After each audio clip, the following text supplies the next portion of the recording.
네, 다시 한번 우리 이번에는 나의 영혼을 선포하면서 한번 이렇게 말해봅시다. 하나님께서 이 시간을 날 위해 준비하셨어. 하나님께서 이 시간을 날 위해 준비하셨어. 사랑하는 여러분, 저는 하나님을 신뢰합니다. 하나님께서는 우리의 어떤 순간도 낭비하거나 소모하거나 의미 없게 사용하지 않으십니다. 그래서 오늘 이 자리에 여러분을 부르셨기 때문에 하나님께서 반드시 여러분과 나누고자 하시는 마음이 있을 거라고 확신합니다. 그래서 혹시 이 자리 가운데 마지못해 나오신 분들이나 지쳐있는 분들이나 들을 힘이 없는 분들에게도 하나님이 비껴가지 않으시고 주실 은혜가 있음을 믿습니다. 아멘. 아멘. 감사합니다. 네, 우리 한번 같이 말씀 보겠습니다. 우리 지난주 들었던 강의에서 우리 안에 한 단어가 아니죠. 두 단어가 남아야 됩니다. 두 단어인데 이거 뭐라고 하죠? 한 구 프레이즈예요. 이거 뭐가 기억에 남으실까요? 지난주 들었던 강의 중에 하나님 나라. 감사합니다. 하나님 나라가 우리 안에 남았어야 합니다. 왜냐하면 지난주 강의 내내 목사님께서 선포하셨던 말씀은 뭐였냐면, 여러분, 우리는 하나님의 나라가 우리의 목적이 되고 하나님의 나라가 우리의 이유가 되지 않으면 소진될 수밖에 없는 자들입니다 라는 말씀을 나누셨습니다. 그래서 오늘도 우리가 하나님의 나라의 관점에서 같이 말씀을 좀 살펴보면서 우리가 어떻게 하면 주어진 이 부르심의 삶을 충만히 누리며 살아갈 수 있을까를 함께 묵상하며 고민해 보도록 하겠습니다. 우리 말씀 한번 읽어볼까요? 에베소서 1장 22절 23절 나와 있는 거 우리 큰 목소리로 한번 읽어보겠습니다. 시작. 또 만물을 그의 발 아래 복종하게 하시고 교회는 그의 몸이니 만물 안에서 만물을 충만하게 하시는 이의 충만함이라. 아멘. 지난주 읽었던 말씀입니다. 이 말씀을 우리가 간단하게 요약할 수 있다라고 말씀하셨었는데요, 어떻게 했었는지 기억나요? 따라해 보세요. 교회는 그의 충만이다. 교회는 그의 충만이다. 긴 문장이었는데요, 한 문장으로 요약하면 이겁니다. 교회는 그의 충만이다. 질문, 여기서 그는 누구일까요? 웬만하면 하나님이죠. 하나님, 그는 하나님입니다. 교회는 하나님의 충만함이다 라고 말씀을 하시는 건데요, 여러분 한번 생각해 봅시다. 교회는 하나님의 충만함이다 라고 하셨습니다. 그리고 만물이 그의 충만함이라고 하셨습니다. 근데 한번 생각해 보세요. 우리가 보고 있는 이 만물은 하나님으로 충만합니까? 여러분이 보고 있는 세상, 여러분의 직장 혹은 여러분의 캠퍼스는 하나님으로 충만함이 고백되어지고 있습니까? 아마도 아닐 것 같습니다. 제가 말씀 한 구절 읽어드릴게요. 잘 들어보세요. 로마서 8장 22절입니다. 피조물이 다 이제까지 함께 탄식하며 함께 고통을 겪고 있는 것을 우리가 아느니라. 피조물이 다 이제까지 함께 탄식하며 함께 고통을 겪고 있는 것을 우리가 아느니라. 사실 이 주어진 만물은 여기에서 고백하는 것처럼 고통과 탄식이 가득한 세상이 맞는 것 같습니다. 하나님으로 충만하다라고 고백하기엔 너무 악해요. 하나님으로 충만하다라고 고백하기엔 전혀 하나님이 누려지지 않는 공간이 우리의 삶에, 세상에, 만물에 너무나 많다라는 것입니다. 근데 여러분, 그런 생각해 보신 적 있으십니까? 하나님이 창조하셨는데 하나님의 창조가 실수였을까요? 하나님이 완전하게 창조하셨는데 이 세상은 왜 이렇게 악할까요? 하나님이 실수하지 않으셨다고 한다면, 그분이 완전하신 분께서 완전하게 천지 만물을 창조하셨는데 왜 우리가 보는 구석구석마다 천지 만물은 악할까요? 그 이유는 딱 한 가지입니다. 따라해 볼까요? 창조 질서가 깨어졌기 때문에. 창조 질서는 무엇일까요? 딱 한 가지입니다. 만물의 주인은 하나님이시다 라는 게 이 창조의 질서였습니다. 하나님께서는 천지 만물을 만드시면서 한 가지 질서를 강하게 세워내셨습니다. 이 만물의 주인은 나야. 이 천지 만물의 주인은 하나님이다 라는 질서가 창조 때부터 우리에게 정해진 질서입니다. 근데 이 질서가 언제부터 깨어졌죠? 첫 인간 아담으로부터 깨어졌죠. 그래서 하나님의 주인됨이 이 공간에 더 이상 남아있지 않게 된 것입니다. 여러분 한번 생각해 보세요. 여러분의 주위, 여러분의 삶을 한번 쭉 돌려보세요. 여러분의 삶의 영역 가운데 그 어떤 영역이라도 하나님의 주인됨이 고백되어지고 있는 곳 계십니까? 사회, 경제, 문화, 정치, 심지어 스포츠, 그 어떤 영역에도 저는 하나님의 주인됨을 쉽게 발견하기 어려운 것 같습니다. 심지어요, 하나님이 주인이라고 고백했기 때문에 모인 이 교회 공동체 안에서도 하나님의 주인됨을 발견하기가 참 쉽지 않은 게 현실인 것 같습니다. 우리의 삶을 한번 봅시다. 여러분 삶 가운데 하나님의 주인됨이 충만히 살아계십니까? 심지어 이 교회라는 공동체, 심지어 교회 안에서도 나는 영혼을 섬기겠습니다라고 결단한 섬김이 간사 사역자들이 모여있는 이 공동체 안에서도 하나님의 주인됨이 발견되어지기가 쉽지 않은 것이 현실이라는 것입니다. 이곳에서 여전히 내가 주인되며 하나님은 사랑하라고 하셨는데 사랑받고 싶은 마음이 더 큽니다. 하나님은 십자가를 지라고 하셨는데 십자가를 지기보단 조금 더 편하고 싶은 마음이 우리에게 더 크다라는 거예요. 어떤 얘기를 하고 있는 거냐면요, 하나님이 주인인 창조 질서가 완전히 깨어졌다라는 거예요. 그래서 우리에게도 우리가 주인 되어 살아가는 모습이 심지어 교회 안에도 가득하게 되었다라는 것입니다. 바로 그 이유 때문에 하나님께서 교회를 세우셨다라는 것입니다. 우리 아까 읽었던 말씀 다시 한번 읽어볼게요. 에베소서 1장 22절에서 23절 시작. 또 만물을 그의 발 아래 복종하게 하시고 그를 만물 위에 교회의 머리로 삼으셨으니 교회는 그의 몸이니 만물 안에서 만물을 충만하게 하시는 이의 충만함이니라. 아멘. 여러분, 이 말씀은 엄청 멋진 말씀이에요. 어떤 말씀이냐면요, 세상은 악해요. 그래서 하나님이 다시 충만해져야 되는데요, 그 충만해지는 일에 누구를 쓰시겠다고요? 교회요. 교회를 쓰시겠다라는 것입니다. 여러분, 막 심장이 막 지금 뛰고 난리가 나야 됩니다. 이 세상이 이렇게 악한데 하나님께서 이 약한 세상을 다시 하나님으로 충만하게 하시기 위하여 교회를 사용하신대. 대박, 내가 교회인데 나를 사용하시나 봐. 이런 감격함이 막 없으시죠? 그렇다면 교회가 도대체 뭐길래 하나님께서는 교회를 사용하려고 하시는 걸까요? 한번 볼까요? 에클레시아라는 단어 들어보신 적 있으십니까? 에클레시아라는 단어는 합성어입니다. 에크라는 단어와 칼레오라는 단어가 합친 합성어예요. 에크는 어떤 뜻을 갖고 있냐면 밖으로 라는 뜻을 갖고 있습니다. 칼레오는 부르다 라는 뜻을 갖고 있어요. 합쳐보세요. 밖으로 부르다 라는 뜻이 에클레시아 라는 뜻입니다.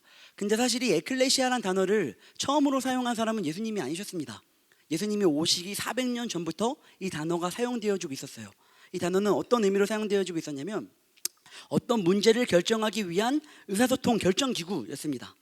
그래서 사람들에게 에클레시아라고 말하면 우리는 교회라고 알고 있지만 그 이스라엘 백성들에게 에클레시아라고 하면 회당이라고 떠올랐습니다.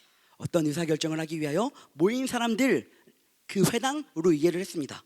근데 예수님께서는 이 단어를 어떻게 사용하고 계시죠? 교회라는 단어로 사용하고 계신 거예요. 이렇게요, 하나님께서 특별히 부르셔서 모인 공동체라는 단어로 에클레시아라는 단어를 처음 교회란 뜻으로 하나님께서 사용하기 시작하셨다는 거죠. 여기서 우리에게 중요한 사실 두 가지가 있습니다.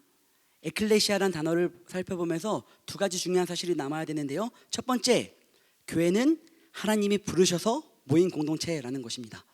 그래서 여러분, 절대 착각하시면 안 되는 것은 이 교회는 우리의 결단으로 세워진 곳이 아닙니다.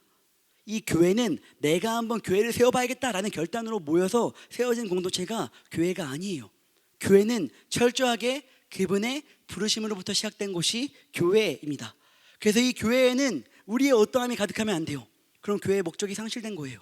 교회는 부르신 분의 어떠함이 충만해야 되는 게 맞다라는 것입니다. 첫 번째였어요. 교회는 부르신 분이 하나님이시다. 하나님이 부르셔서 모인 곳이 바로 교회다라는 것. 그리고 두 번째는요, 하나님께서 교회를 부르신 이유가 분명한데요, 바로 보내시기 위해서라는 것입니다. 하나님께서 교회를 부르신 이유는 보내시기 위해서였습니다. 에클레시아라는 회당이 결정해야 되는 가장 중요한 문제가 이거였습니다. 왕국의 확장을 위해 장군들을 전쟁터로 보내는 여부를 결정했습니다. 우리 나라를 확장해야 되는데 장군들을 보낼지 말지를 결정하는 공의 회당이 바로 에클레시아였다라는 것입니다. 그런데 예수님께서 이 에클레시아라는 이름을 교회로 사랑하신 이유는 바로 이거예요. 한번 읽어볼까요? 에클레시아 밑에 있는 문장 읽어볼게요. 시작. 하나님의 나라를 세우고 확장하는 공동체. 그래서 여러분, 교회의 본질은 이겁니다. 교회는 부르심을 받은 자들이 모였어요. 그리고 부르심을 받은 자들의 목적은 보내심을 받는 거예요. 그래서 교회가 이곳에만 머물러 있다고 한다면 우리는 교회의 역할을 반만 감당하고 있는 것입니다. 교회는 부르신 자들의 모임이고 마땅히 보내줘야 된다는 거예요. 그래서 여러분, 우리가 아무리 행복해도요, 내가 이 패밀리에서, 이 섬김이 공동체에서 너무 행복해요. 세상에 부러울 게 없어요. 그래도 우리는 나가야 됩니다. 우리가 행복한 것이 우리의 목적이 아니라 이 부르심의 목적 자체는 결국 보내심을 위해서였다는 것이에요. 그래서 우리가 아무리 모여서 행복하더라도 우리의 시선은 계속해서 밖을 향해야 돼요. 누구요? 아직 하나님을 모르는 자들이요. 하나님의 나라가 확장되기 위하여 우리는 끊임없이 영혼을 바라보는 싸움을 해야 하는 것이 바로 이 교회의 본질이라는 것입니다. 이해가 되나요? 네, 지금 오늘 해야 되는 내용이 좀 많아가지고 이렇게 쭉 설명하고 있는데 잘 한번 따라와 봐요. 이해 안 되면 손 들어요. 다시 해볼게요. 알겠죠? 넘어가 보겠습니다. 네, 그렇다면 우리가 이렇게 교회인데요, 하나님께서는 우리를 교회로 부르시면서 얘들아, 너네는 보내심을 받는 목적이 있는 자들이야, 그러니까 한번 잘 살아봐 하고 우리를 기능적으로 부르시지 않았습니다. 하나님께서는 이 교회를 아까 뭐라고 하셨죠? 충만함으로 부르셨고 충만함으로 채우셨습니다. 한번 봅시다. 충만함을 누리는 교회, 첫 번째 기둥은 바로 복음으로 인한 충만입니다. 말씀 한번 읽어볼까요? 금유리 시작.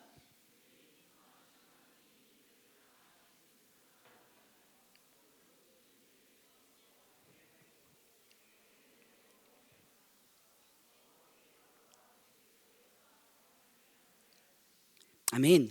이 말씀에는 복음의 핵심이 담겨져 있는데요, 바로 하나님께서 우리와 함께 살리셨고 또 함께 일으키셨고 또 함께 하늘에 앉히셨다라는 것입니다. 다시요, 살리셨고 일으키셨고 하늘에 앉히셨다. 근데 여러분 좀 이상하지 않습니까? 혹시 이 자리에서 살림을 받아본 분 계세요? 일으킴을 받아본 분, 하늘의 의자에 앉아본 분 아무도 안 계세요?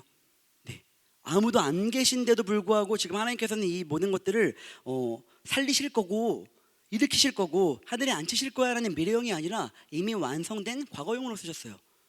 왜 그렇게 쓰셨을까요? 실수하셨을까요? 우리는 아직 살림을 받은 적이 없는 것 같고 아직 부활도 안 한 것 같고 아직 하늘에 앉아본 적도 없는데 하나님께서는 왜 이 모든 것들을 과거로 쓰셨을까요? 이유는 간단합니다. 이게 실제니까요. 어떤 말이냐면요, 여러분, 우리는 어떤 자들이냐면 이미 살림을 받은 자들입니다. 예수 그리스도와 함께 우리는 다시 살림을 받은 자들이에요. 또 다시요, 일으키셨다라는 단어가 사실 부활하다라는 단어예요. 근데 이 일으키셨다는 단어가 우리가 이미 부활한 자들이라는 거예요. 언제요? 우리 거듭났다라는 말 들어봤죠? 여러분, 우리는 이미 예수 그리스도의 십자가와 다 함께 못 박힌 자들이에요. 이미 다 죽은 자들입니다. 근데 우리를 다시 그분의 은혜로 살리셨어요. 우리 모두는 부활한 자들이 맞습니다. 하늘 의자에 앉아본 적 있나요? 우리 모두는 이미 하늘 의자에 앉았던 천국을 소유한 천국의 시민권자들이라는 것입니다. 사랑하는 여러분, 여러분에게 도전합니다. 여러분이 어떤 사람인지를 분명히 아셔야 되는데요, 여러분은 이미 살림을 받은 자들입니다. 나중에 신앙생활 잘하고 버티다 보면은 언젠가 살림을 받을 거야 라는 얘기를 하고 있지 않아요. 성경은 한 번도 미래를 얘기하지 않습니다. 우리는 이미 예수 그리스도와 함께 부활한 자들이에요. 우리는 이미 천국을 소유한 자들로 천국을 누리는 충만함을 누리며 살아가야 되는 자들이라는 것입니다. 근데 솔직하게 한번 얘기해 봅시다. 여러분 삶 가운데 천국을 누리며 살아가고 계십니까? 여러분 삶 가운데 부활한 자처럼 살고 계십니까? 여러분 삶 가운데 살리심을 받은 자처럼 부활한 자처럼 하늘을 소유한 천국을 소유한 자처럼 살아가고 계시냐라는 말입니다. 저의 삶을 돌아봐도 나의 삶의 대부분의 경우들에서 저는 그렇게 행복하지 않은 것 같습니다. 그래도 저는 평균보다 많이 행복한 편인 것 같은데 그럼에도 불구하고 저의 삶에 매일 천국을 누리는 삶이 쉽지는 않은 것 같아요. 왜 그럴까요? 말씀이 거짓말을 하고 있는 걸까요? 아니요, 말씀은 단 한 번도 거짓말을 하지 않습니다. 그 이유는 간단합니다. 우리가 하나님이 뚜렷하게 말씀하셨음에도 불구하고 하나님의 말씀이 아닌 세상의 이야기들로 나의 삶이 채워져 있기 때문입니다. 제가 한 섬김이를 원투하는데 그 섬김이가 저한테 그랬어요. 되게 섬김이도 오래 한 친구고 믿음의 가정에서 자란 친구고 또 여러 영역에서 참 열심히 섬겼던 친구인데 그 친구가 저한테 그러더라고요. 도사님, 부끄럽지만 저는 가끔 하나님이 진짜 살아계신가? 라는 의심이 들어요. 근데 그 아이가 믿음의 가정에서 자랐고 섬김이도 진짜 오래 했던 친구인데 이 아이가 이 고백을 했던 게 저에게 전혀 충격적이지가 않은 거예요. 왜냐면 저도 그렇거든요. 저도 진짜 솔직하게 말하면 모르겠어요. 제가 이 얘기하면 잘릴지 모르겠지만 솔직하게 말하면 이렇게 여러분이 저를 보여주셔야 돼요. 네, 솔직하게 말하면 저도 가끔 의심이 들 때가 있어요. 진짜 하나님이 살아계신가? 심지어 난 이게 직업인데 가끔 진짜 그런 생각을 해요. 불교가 진짜면 어떡하지?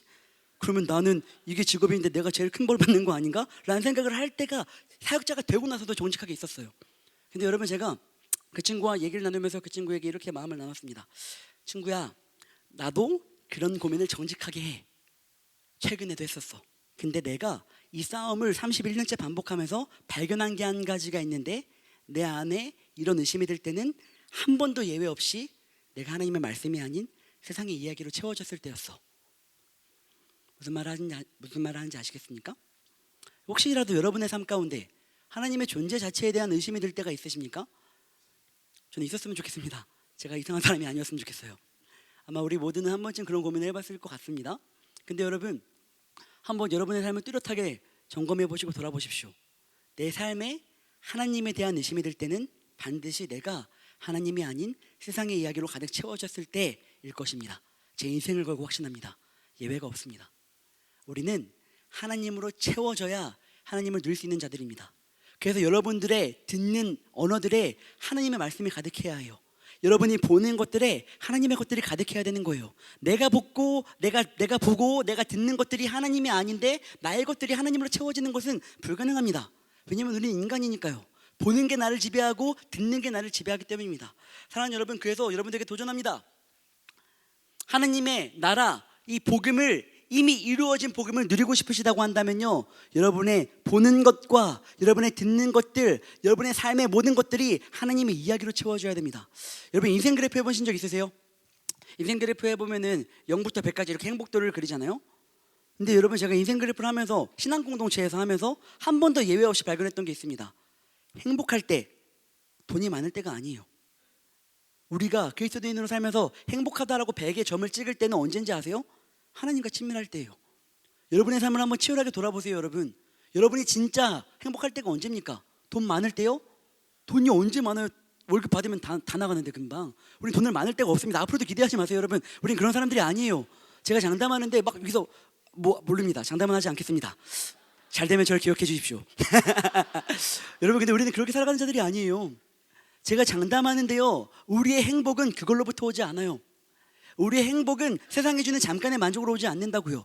여러분의 삶을 신앙인이라면 뚜렷하게 한번 점검해 보시고 돌아보십시오. 진짜 내가 행복할 땐 언제입니까? 하나님을 누릴 때예요. 예외가 없습니다. 그렇기 때문에 여러분 반드시 기억하셔야 돼요. 여러분들 지금 속고 있는 거예요. 여러분 갑자기 자꾸 이만하면 창피하죠? 창피한 말이 아닌데 속지 마세요. 여러분, 속으시면 안 돼요. 여러분들이 지금 이 삶 가운데 하나님으로 인한 충만함을 못 누리고 있는 것 같다라고 한다고 하면요, 속는 거예요. 우리는요 충만한 자들이에요. 성경이 거짓말하지 않아요. 성경에서 분명히 말했어요. 우리는 이미 살리심을 받은 자고요, 일으킴을 받은 자들이고요, 하늘 의자에 앉은 자들입니다. 그렇다면 우리 삶에는 천국이 누려져야 되고 천국이 소망되어져야 되고 복음으로 충만함이 누려져야 됩니다. 근데 그 누려지지 않는 이유는 다 속고 있는 거라고요. 세상의 이야기예요. 사람의 말이에요. 나의 감정이 나의 삶을 지배하기 때문에 우리가 속고 있는 것이라는 것입니다. 사랑하는 여러분, 하나님으로 채우시지 않으면 우리 충만할 수 없습니다. 여러분의 듣는 것과 여러분의 보는 것을 하나님으로 채우십시오. 그래야 우리 충만하게 살아갈 수 있습니다. 두 번째 기둥입니다. 포이에마. 들어보신 적 있으세요? 제가 이거 원고에 쓴 거 한번 읽어볼게요.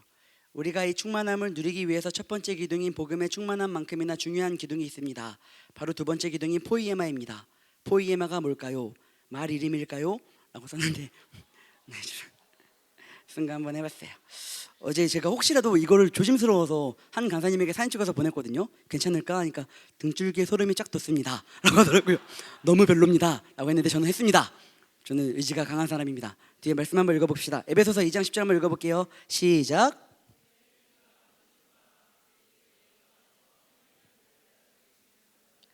이 일은 하나님이 전에 예비하사 우리로 그 가운데서 행하게 하려 하심이라. 우리는 그가 만드신 바라 에서 여기서 만드셨다라는 단어가 바로 포이에마라는 단어입니다. 근데 이 포이에마라는 단어가 만들다라는 뜻도 있지만 지금 이 본문에서 더 정확한 해석은 작품이라는 뜻입니다. 우리는 그의 작품입니다 라는 해석이죠. 근데 여러분 혹시 영어 시간에 그런 거 해보신 적 있으세요? 우리는 뭐예요? 단수예요? 복수예요? 복수입니다. 그러면은 우리나라는 주어 이렇게 복수 단수 개념이 많이 없지만 영어에서 만약에 we라고 했는데 작품이 영어로 뭐죠? 모르겠어요. we 작품이라고 하면은 이 작품에는 뭐가 붙어야 돼요? s가 붙어야 돼요. 만약에 작품이 안 붙으면 s가 안 붙으면은 이렇게 영어 시험에 우리는 틀렸다라고 점수를 맞습니다. 근데 헬라어에도 동일해요. 헬라어에도 단수 복수의 개념이 너무 중요한데 우리는이라고 복수가 쓰였는데 뒤에는 작품이라는 포이에마라는 단수가 쓰였습니다. 만약에 이게 복수를 쓰려면 포이에마 신이라고 쓰여야 되는데요, 우리는 포이에마 단수가 쓰인 거예요. 저도 헬라어 시험 볼 때 이 단수 복수 때문에 엄청 많이 틀렸거든요. 그래서 이걸 들으면서 얘도 틀렸다라고 생각을 했었는데 에베소서도 틀렸다라고 생각했는데 아니에요. 이유가 있더라고요. 우리는 작품이다 라고 하나님께서 선포하신 이유는 뭐냐면요, 우리가 작품이라는 거예요. 우리가 누구예요? 교회가요. 여러분, 한 사람 한 사람이 너무 보기 좋고 작품이야 라는 얘기도 분명히 맞겠지만, 하나님께서 지금 강조하고 계신 건 뭐냐면요, 너희가, 우리라는 공동체가, 교회가 작품이다 라는 말씀을 하고 계신 거예요. 하나님께서는 지금 우리에게 하시는 말씀은 교회가 작품이라는 말씀을 하고 계신 것입니다. 사랑하는 여러분, 여러분은 교회로 작품입니다. 여러분 한 명 한 명으로 보면 볼품없다는 얘기가 아니라 우리가 교회될 때, 공동체로 있을 때 비로소 이 작품이 되어진다라는 것입니다. 말씀 한번 읽어볼게요. 창세기 1장 26절 찾아볼까요? 창세기 1장 26절.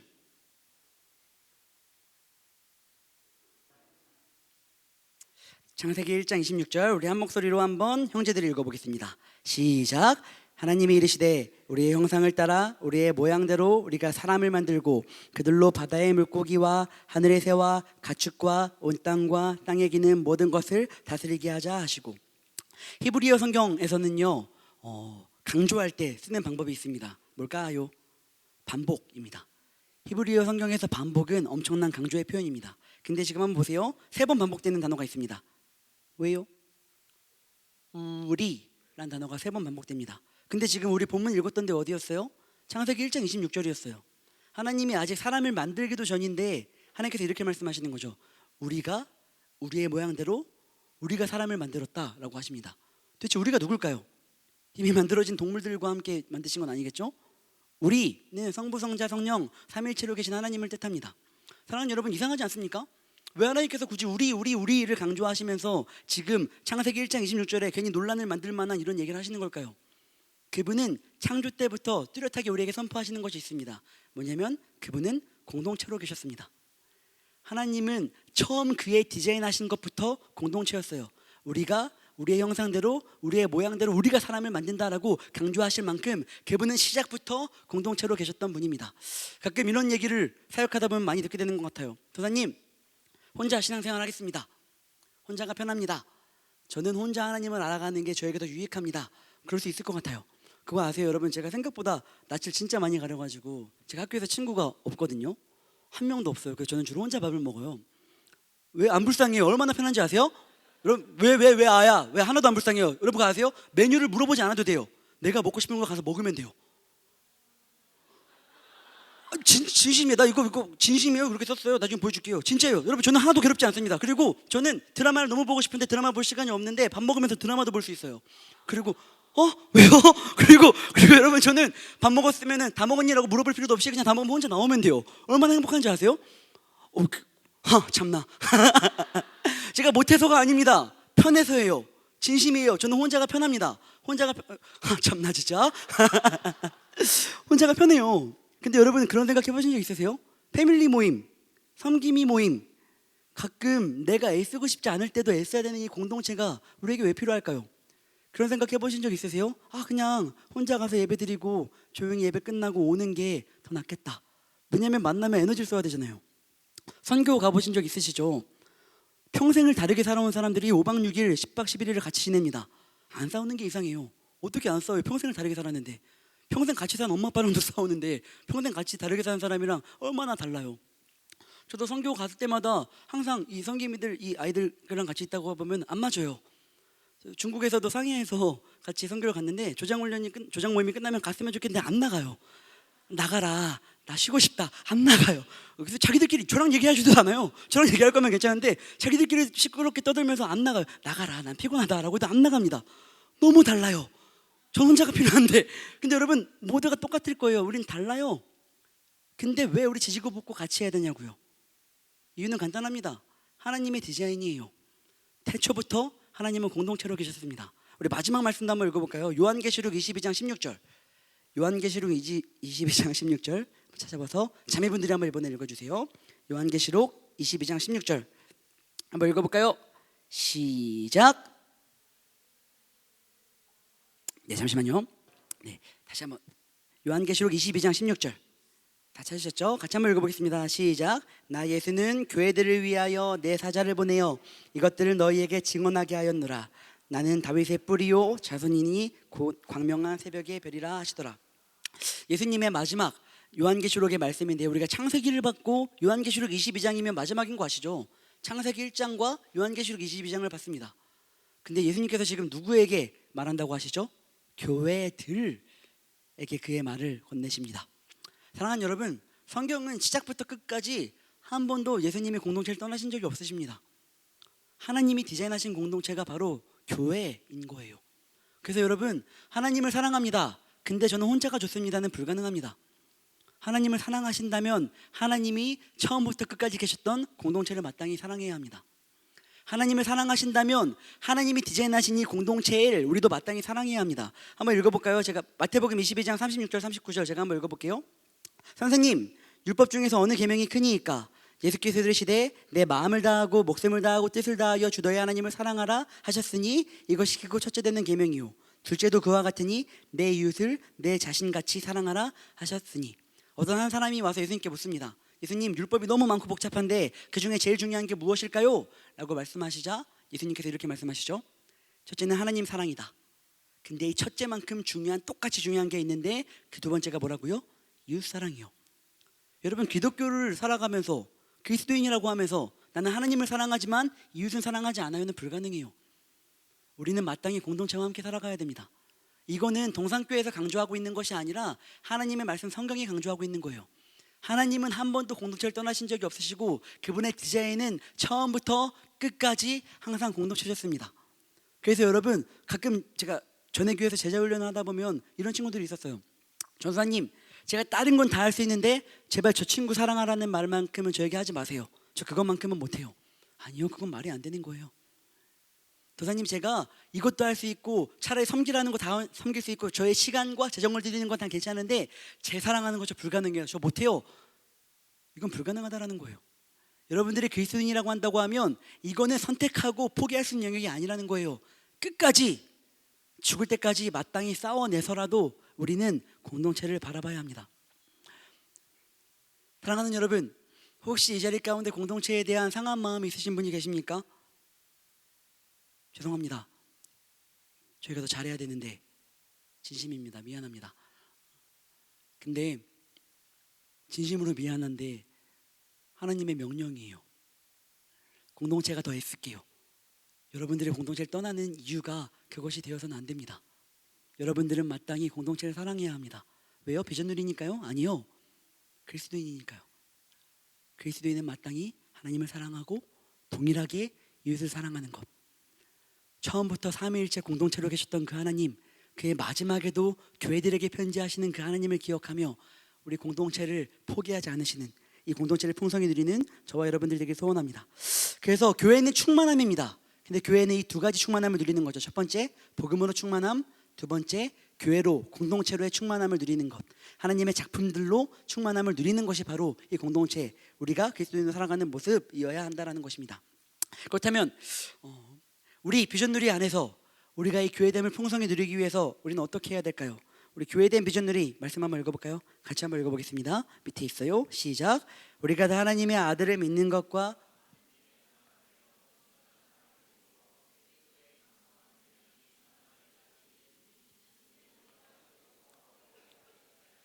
사람의 속임수와 간사한 유혹에 빠져 온갖 교훈의 풍조에 밀려 유동하지 않게 하려 함이라. 오직 사랑 안에서 참된 것을 하여 그는 머리니 곧 그리스도라.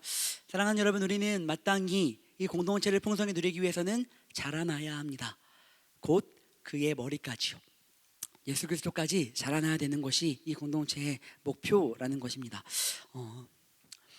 저가 이제 비전누리에 온 지 이제 4년차가 됐습니다. 근데 제가 처음 오면서부터 이렇게 여러분들과 대화하면서 제일 많이 들었던 피드백이 뭔지 아세요? 도사님, 저희 공동체에도 말씀이 더 많이 있었으면 좋겠어요. 성경 공부하고 싶어요. 우리 개편을 크게 했었죠. 기존에 우리 양육이 치유, 케이크, VC를 했었지만 개편이 크게 되고 양육이 개편되면서 우리 안에 바이블 아카데미라는 게 생겨서 여러분들의 그 요청들을 채워줄 수 있었음에 너무나 감사합니다.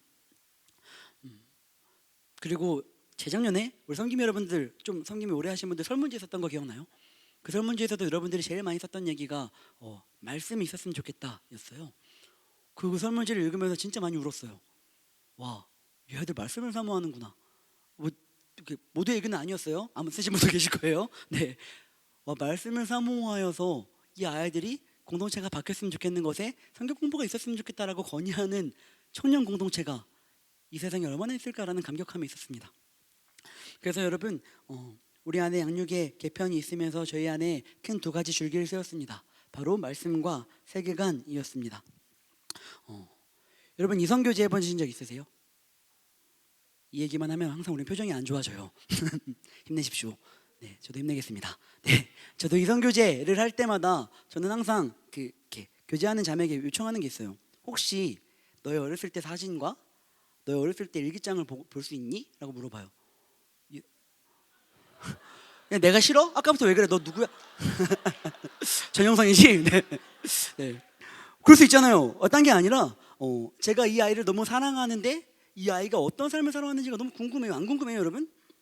이렇게 아가 나올 정도예요? 사랑하는 사람이 어떤 삶을 살아왔는지 내가 놓쳤던 시간들이 너무 아쉬워서 궁금해요. 그래서 저는 간사 공동체에서도 첫 간사 모임 때는 반드시 하는 게 있습니다. 뭐라냐면 인생 그래프를 해요. 왜냐면 내가 이 아이의 27살의 이 아이의 모습을 받아내는 게 아니라 이 아이가 살아왔던 인생을 듣고 인생을 받아서 함께 하고 싶은 마음 때문에 그렇습니다. 너 때문이야. 그렇습니다. 근데 여러분 저는 이것이 사랑하는 자들의 마땅한 마음인 것 같아요. 사랑하면 궁금합니다. 사랑하면 알고 싶습니다. 사랑하면 어떠한 순간도 놓치고 싶지 않습니다. 사랑하는 여러분, 하나님을 사랑하셔서 이 자리에 앉아있는 줄로 믿습니다. 그렇다면 우리 마땅히 그분을 알아가는 일에 힘쓰셔야 합니다. 말씀을 보셔야 합니다. 우리 이걸로부터 절대 자유로울 수 없습니다. 신기하잖아요. 항상 설교 들으면 결국 결론이 말씀 보세요, 기도하세요인 것 같죠. 진부하지 않아요? 근데 전 더 진부한 건 그렇게 들은데도 잘 안 변하는 우리가 더 진부한 것 같아요. 참 안 변해요. 매번 똑같은 결론이 진부한데 매번 진부하게 우리는 여전히 말씀과 기도가 참 어렵습니다. 왜 그럴까요? 영적 공격이 있는 겁니다. 여러분 우리는 영적인 세계를 살고 있어요. 아는 거예요. 우리가 말씀 보면 큰일 난다라는 거. 우리가 말씀 보면 하나님을 알고 하나님을 누린다는 걸 아는 영적 세력이 우리를 방해하는 것입니다. 그래서 여러분 속으시면 안 됩니다. 끊임없이 말씀 가운데 서셔야 해요. 우리가 그분을 아는 크기가 우리가 그분을 누리는 크기입니다. 우리가 그분을 아는 만큼 우리 그 하나님을 더 풍성히 누리게 될 것입니다. 우리가 그분을 경험하고 말씀 가운데 아는 지식이 쌓이는 것만큼 우리 나의 삶의 상황과 환경들을 해석해내는 능력이 우리 안에 생기게 될 것입니다. 여러분들이 만약에 말씀 보지 않는데 여러분이 행복하다고 하면 여러분 경계하셔야 돼요. 어떤 건지 아시겠어요? 말씀 안 봐도 내가 굳이 공격하지 않아도 제가 괜찮을 정도로 마귀가 방심하고 있다면 여러분 큰일 난 겁니다. 여러분들 끊임없이 말씀 가운데 서는 치열함들이 회복되지 않으면 제가 장담하는데 우리 이 삶을 감당하기 너무 힘들 것입니다. 우리 소진될 수밖에 없습니다. 하나님의 말씀으로 채워지지 않고 내 힘과 내 방법으로 살아가는 것 제가 한번 해봤는데 2주도 안 가더라고요. 하나님으로 채워내야 우리 살아갈 수 있습니다. 그래서 하나님을 궁금해하는 열심이 여러분들에게 있었으면 좋겠습니다. 말씀 가운데 서시며 말씀 가운데 설 수 있도록 사랑하는 멤버들 집어넣어 주십시오. 함께 치열하게 고민하며 그들과 자라나도록 하겠습니다. 세계관 이렇게 하나님을 알아간 우리에게 반드시 필요한 것이 있습니다. 말씀의 지식이 아닌 삶이 될 수 있도록 돕는 거죠. 성경에서 말씀하시는 이 내용들이 그런 경험 해보신 적 있으세요? 막 성경을 읽으면 그래 어떤 말인지도 알겠고 은혜도 되고 아멘도 고백이 됩니다. 근데 그게 당장 오늘 취업을 해야 되는 나와 무슨 상관이 있는지, 말씀을 읽으면 좋은 거 알겠어요. 아멘도 됩니다. 근데 그게 당장 오늘 엄마랑 싸워서 기분이 안 좋은 나에게 어떤 의미가 있는지, 당장 저 멤버와 사이가 안 좋은 나에게, 당장 관계 어려움과 당장 수만 가지 기도 제목이 있는 나에게 어떠한 연결이 되는지 연결점을 찾는 게 우리에게 참 쉽지 않은 것 같습니다. 그래서 우리가 고민하고 있는 부분이 바로 세계관입니다. 여러분들의 말씀을 하나님의 관점에서 건강하게 해석해낼 수 있는 것들을 돕는 것. 제가 얼마 전에 어린이집에 운전을 하러 갔는데 제가 예전에 한번 금기 때도 설교한 적이 있는데 어린이집 설교할 때 제가 어떤 애가 너무 귀여운 거예요. 엄마 어린이집 하시거든요. 엄마 어린이집 운전하러 도와드리러 갔는데 얘가 너무 귀여워가지고 너 이름이 뭐야? 라고 물어봤는데 이 아이가 갑자기 노래를 부르기 시작했습니다. 싫은데 내가 왜 얼마 줄 건데 5천만 원 준다면 생각해보지. 같이 한번 불러볼까요? 싫은데 내가 왜 얼마 줄 건데 5천만 원 준다면 생각을 해본대요. 뭘요? 이름을 알려주는 걸요. 제가 장담하는데 그 아이는 5천 원도 없을 텐데 5천만 원을 주면 이름을 알려주겠다라는 이 아이의 이 사상이 전 너무 충격적이었습니다. 여러분, 이 아이가 도대체 5천만 원이 뭔 줄 알고 자기의 이름 하나 알려주는데 5천만 원을 달라고 하는 걸까요? 이 어린아이도 돈으로 산다는 걸 알고 있는 거예요. 너무 충격적이었어요. 이 어린아이도 돈이 너무나 중요한 가치라는 걸 벌써 알고 있다는 것입니다. 여러분, 이런 말 들어보셨어요? 휴거라는 말이 뭔지 아세요? 휴먼시아 거지라는 뜻이래요. 임대아파트 사는 친구들을 비하하는 말로 요즘 초등학생들이 실제로 쓰고 있는 말이라고 합니다. 여러분, 이런 말 들어보셨습니까? 200충 뭔지 아세요?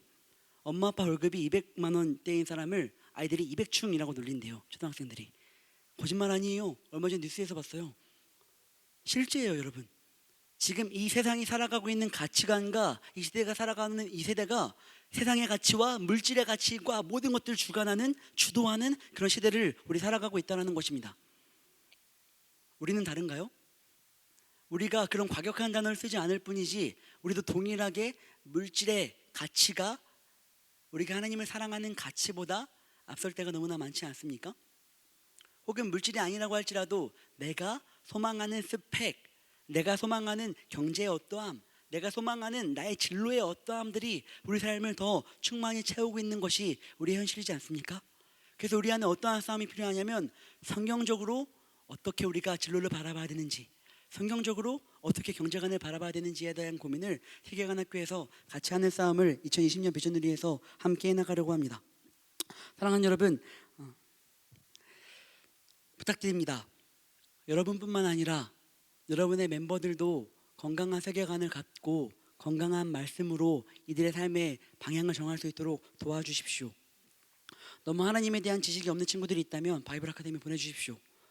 세상을 바라보는 시각이 건강하지 않은 친구들이 있다면 아이디에 보내주세요. 이 아이의 신앙이 너무나 이기적인 것 같고 공동체 하나님을 경험하고 시선을 넓혀갔으면 좋겠으면 케이크 보내주십시오. 선교적인 마인드를 좀 알았으면 좋겠으면 VMTC에 보내주십시오. 제가 비전누리 사역자 중에 한 사람으로 인생을 걸고 여러분에게 약속하겠습니다. 여러분들이 아이들한테 저거 들어 하면 애들 듣지 않잖아요. 알아요. 치열하게 쉽지 않게 멤버들 땡겨서 보내주시는 만큼 목숨 걸고 최선 다하여 양육을 준비해 보겠습니다. 강의를 하게 되면 목숨 걸고 강의할게요. 외부 강사분을 모시게 되면 최선 다하여 고민하며 치열하게 점검하며 외부 강사분을 모셔보겠습니다. 주제 선정할 때도 기도하며 준비하는 모든 순간에도 게으르지 않겠습니다. 최선 다할게요. 약속할게요. 저 한 명이 약속이 아니라 제가 장담하는데 비전누리에 있는 모든 사역자분들과 간사님들이 동일하게 이 싸움을 해주실 거라고 믿습니다. 이 싸움에 동참해 주십시오. 여러분이 들어와서 자라나 주세요. 그리고 여러분들의 멤버와 함께 들어와서 자라나 주십시오. 그리고 사랑하는 여러분, TF팀 하십시오. 이거 하나 여러분들에게 남기면 전 성공했습니다. 네. 네. 약속하겠습니다. 목숨 걸고 우리 비전누리가 자라날 수 있도록 가장 앞장서서 최선 다하겠습니다. 여러분들이 치열하게 땡겨서 아이들을 앉혀놨을 때 그 아이들 의미 없이 앉았다 돌아가지 않도록 기도하며 이 시기 살아가겠습니다. 그리고 부탁합니다. 동참해 주십시오. 사역자분들 7명이 한번 열심히 해보겠다가 아니라 동일한 마음으로 우리가 건강한 세계관을 갖고 이 삶을 살아갈 수 있도록 세상의 기준과 세상의 가치가 아니라 성경으로 우리의 삶을 해석해낼 수 있도록 우리 아이들이 자라날 수 있도록 전도하며 선교하며 이 공동체 안에 끊임없이 자라날 수 있는 기회가 우리 모두에게 열려질 수 있도록 사랑하는 여러분 함께 살아갑시다. 방금 제가 뭐라고 했죠? 함께 살아가자라고 했습니다. 왜냐하면 이 공동체에는 함께라는 것이 너무나 중요하기 때문입니다. 말씀 한번 읽어볼게요. 에베소서 4장 16절 읽어볼까요? 밑에 훈련의 시작 공동체 하고 있습니다. 말씀 읽어볼게요. 시작. 그에게서 온몸이 각 마디를 통하여 도움을 받음으로 결합되어 각 지체의 분량대로 역사하여 그 몸을 자라게 하며 사랑 안에서 스스로 세우느니라. 아멘. 온몸이 각 마디를 통하여 도움을 받음으로 연결되고 결합되어 각 지체의 분량대로 역사하여 섬긴 몸을 이룬다고 합니다. 여러분, 우리는 예수 그리스도를 머리로 하는 그리스도의 몸입니다. 그래서 우리 모두가 몸인 거예요. 근데 모두가 몸만 할 수 있습니까? 몸에는 다양한 역할이 있죠. 한번 쳐보세요. 이렇게 가다가 하고 넘어졌어요. 그래서 지금 여기 무릎에 피가 났습니다. 그럼 제 손은 어떻게 하죠? 인사하나요? 이렇게? 아프니까 이렇게 막 만지겠죠? 아파 하겠죠? 그리고 머리는 뭐라고 할까요? 아프다 아프다 계속 생각하겠죠. 입은 뭐라고 할까요? 건강해요. 가끔 욕하는 친구들이 있어요. 욕하지 않습니다. 우리가 어떤 일이 있을 때 무릎이 아프겠다라고 생각하는 게 아니라 같이 아파요. 왜요? 한 몸이니까요. 이 싸움을 같이 하는 거예요. 그래서 여러분, 저는 부탁하고 싶은 게, 다른 사람이 다른 삶을 살아갈 때에 너무 그 사람을 나의 방법으로 맞추려고 하지 마십시오. 손은 손의 역할을 하는 거예요. 발은 발의 역할을 하는 거예요. 손이 발한테 발아 너는 왜 핸드폰으로 카톡을 못 보내니? 라고 말하면 발은 너무 억울하지 않겠습니까? 우리 모두는 각자의 주어진 분량대로 부르심의 자리에서 각 마디를 연결하며 살아가고 있는 거예요. 근데 여기서 이것보다 중요한 단어가 한 가지가 있습니다. 다시 4장 16절 제가 읽어볼게요. 그에게서 온몸이 각 마디를 통하여 도움을 받음으로. 사랑하는 여러분, 우리는 절대 혼자 살아갈 수가 없습니다. 도움을 받음으로 함께 살아가는 것입니다. 이 도움을 비전을 위해서는 이렇게 얘기합니다. 상호 책임. 그래서 우리는 이렇게 선포하죠. 책임지는 사랑과 믿음의 순종이라고요. 사랑하는 여러분, 우리는 책임지는 사랑을 하기로 결단한 자들이라고 믿습니다.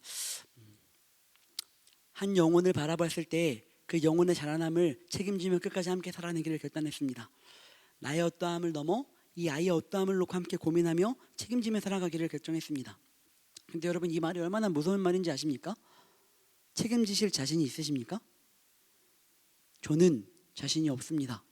사실 내 인생 한 명도 책임질 수 없는데, 내 신앙 하나 지키기도 버거운 나이인데 어떻게 영적 아비가 되고 영적 어미가 되어 누군가의 삶을 책임집니까? 제가 예전에 전에 교회에서 셀리더로 있을 때, 여러분과 같이 섬김으로 있을 때의 일이었습니다. 한 친구가 매일 저한테 전화가 왔습니다. 토요일마다 전화가 왔어요. 형, 같이 축구하러 가요 라고 토요일마다 전화가 왔는데, 저는 미국에서는 차가 없으면 못 가요. 아시죠? 축구하러 가려면 제가 그 친구를 한 20분 달려가가지고 태워가지고 30분을 달라가야지 축구를 하러 갈 수 있습니다. 근데 얘가 혼자 차가 없어서 축구를 하러 갈 수 없으니까 토요일마다 연락이 오는 거예요. 근데 제 멤버였거든요. 그래서 그래 가자 하고 그 친구와 함께 매번 축구하러 갔습니다. 그리고 축구 끝나면 꼭 저녁을 사줬습니다.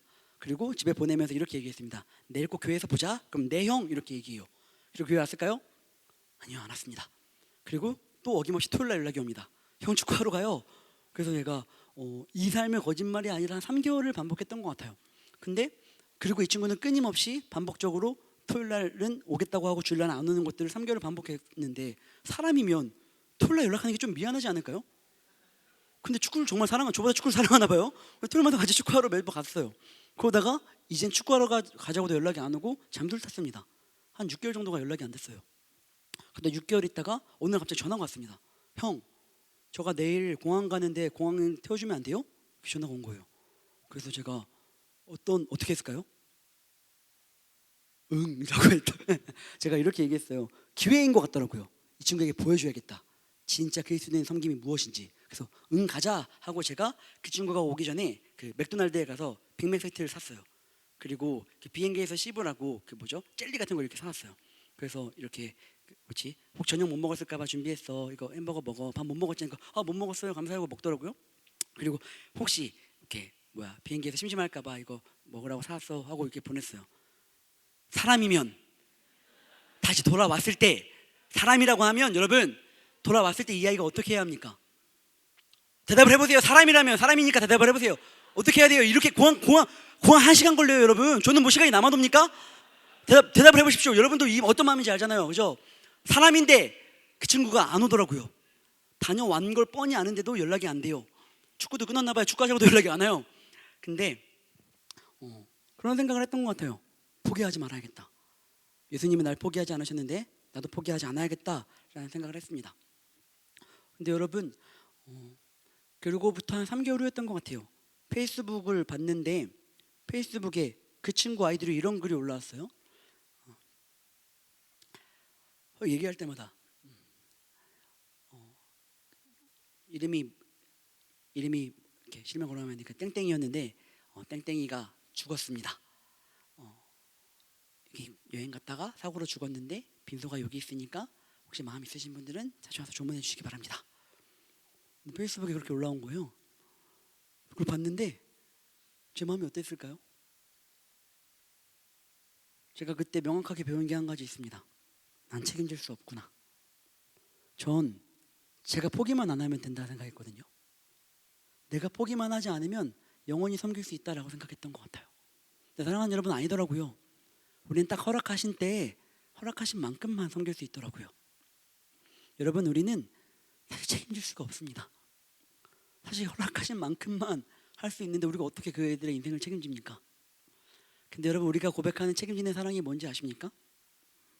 정말 그들의 인생을 책임질 수 있는 분이 누구인지를 기억하는 것입니다.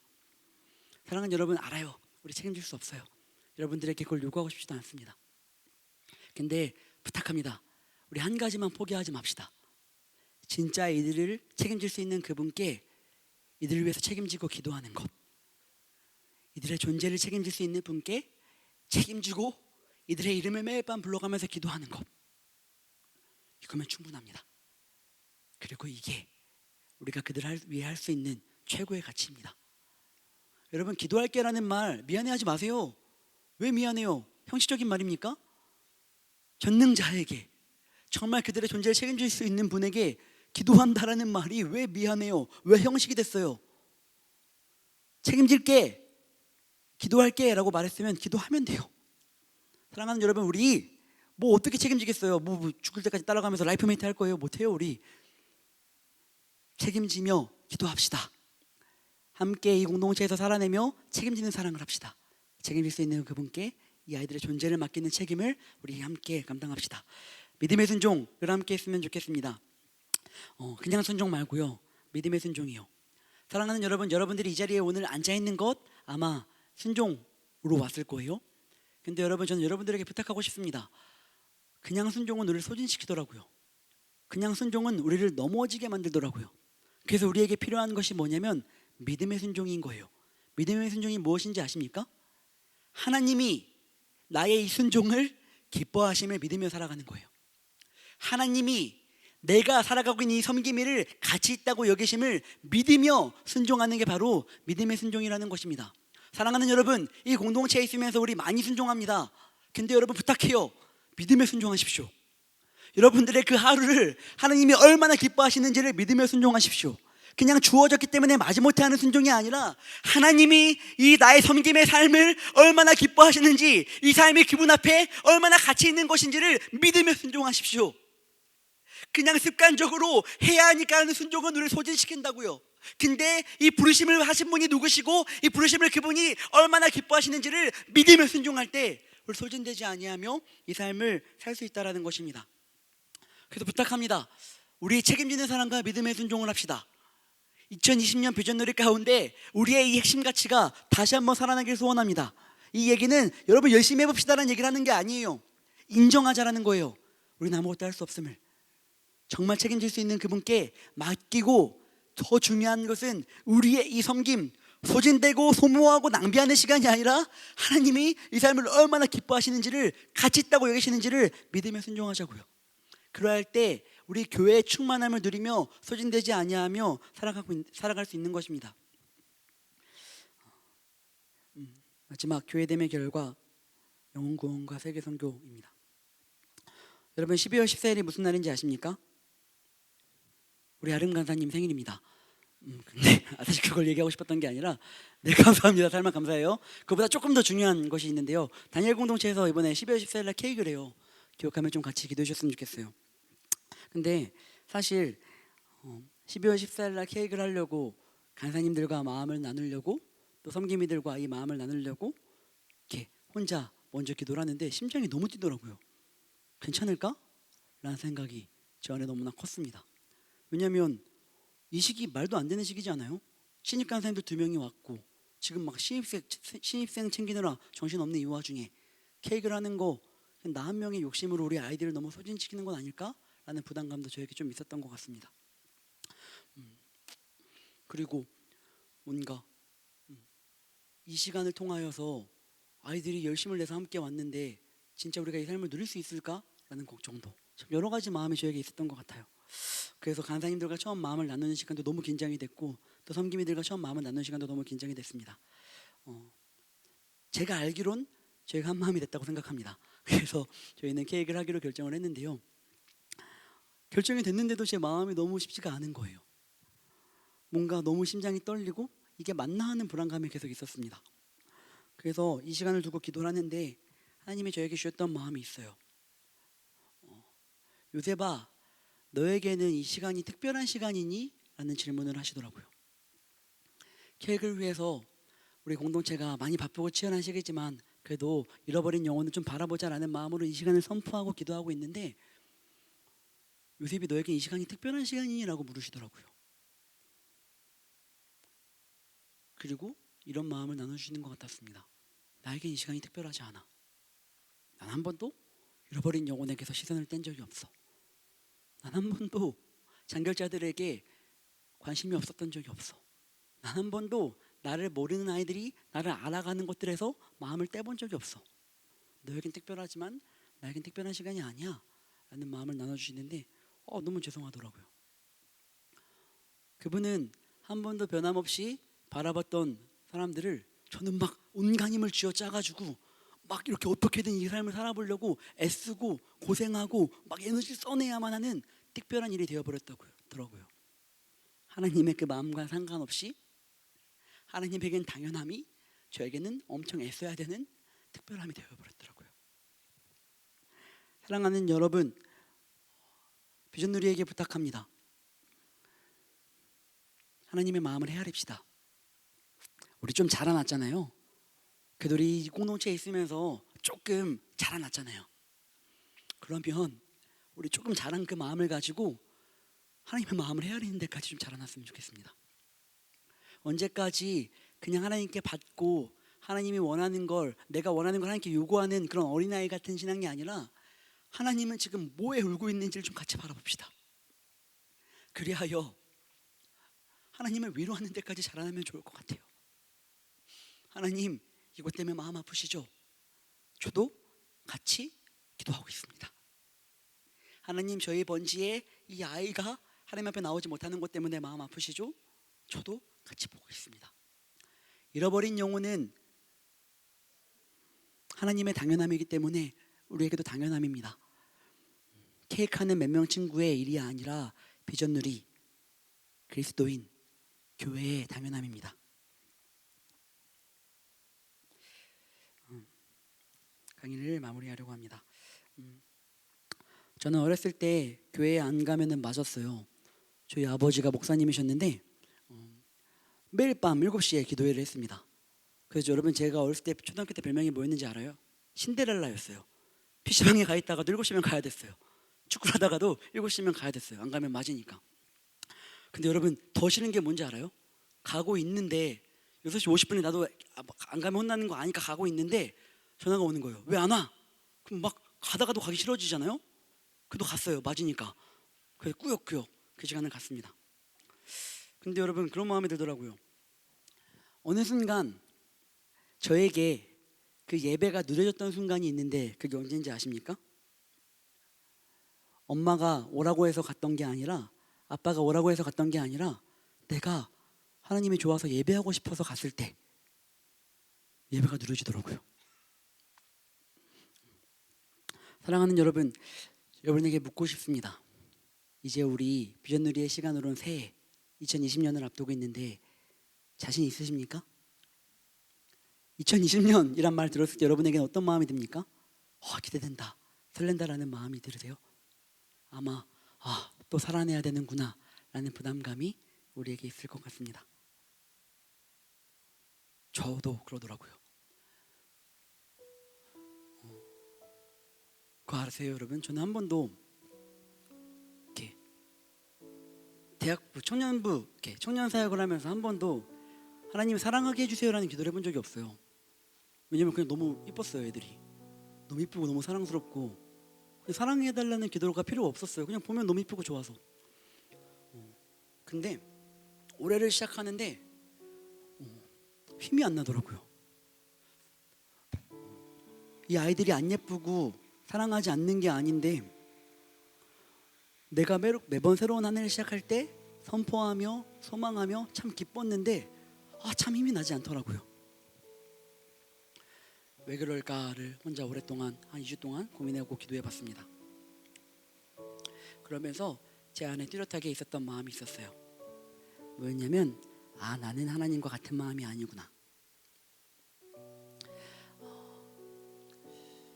하나님의 마음, 하나님의 나라, 복음으로 충만하고 공동체로 충만한 것이 하나님의 마음이고, 결국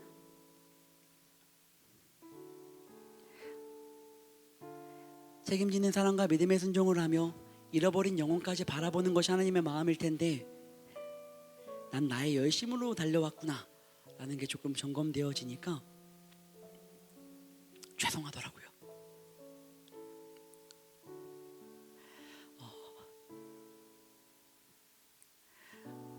너무 31살인데 어린아이 같더라고요. 전도사인데 너무 어린아이 같더라고요. 그래서 아직 목사가 못 됐나 봐요. 아직도 하나님의 마음 때문에 제가 움직이고 있지 않더라고요. 그냥 이 아이들이 이쁘니까 사랑했었나 봐요. 근데 익숙해지니까 제가 지치더라고요.